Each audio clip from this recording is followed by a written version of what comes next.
ভাই, এই যে গরুটা নিলাম, এলাকার সব থেকে বড় গরুটা আমরাই দিই। আরে রাফিয়া ভাবি। আসসালামু আলাইকুম ভাবি। ওয়ালাইকুম আসসালাম ভাবি, ভালো আছেন? জি। বাজারে গেছিলেন নাকি? হ্যাঁ ভাবি, বাড়িতে বাজার ছিল না তো। যাক ভালো। দেখেন তো ভাবি, গরুটা কেমন হয়েছে? হ্যাঁ ভাবি, ভালোই হয়েছে। আপনারা কোরবানি দিচ্ছেন না ভাবি? হ্যাঁ ভাবি, দিচ্ছি তো, কিন্তু আমরা ভাগে দিচ্ছি। ও, ভাগে দিচ্ছেন? আমাদের তো আসলে একটা গরুতে পোষায় না, একটা কিনেছি, আবার একটা কিনবো, আবার একটা ছাগলও দিচ্ছি। ও আচ্ছা। যেহেতু এক ভাগ কুরবানি দিচ্ছেন ভাবি, এক ভাগে আর কতটুকু মাংস হয়?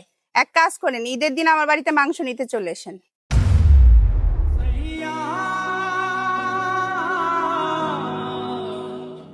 যে মানুষটি ভাগে কোরবানি দিচ্ছে হয়তো সে নিজে পুরো বছরের সঞ্চয়টা খরচ করেছে শুধুমাত্র আল্লাহ তাআলার সন্তুষ্টির জন্য। তাই কারো কুরবানিকে ছোট করে দেখার আগে মনে রাখবেন, কুরবানির মূল উদ্দেশ্য হচ্ছে আল্লাহ তাআলার সন্তুষ্টি বা তাকওয়া অর্জন করা, কারো মনে কষ্ট বা আঘাত দেওয়া নয়।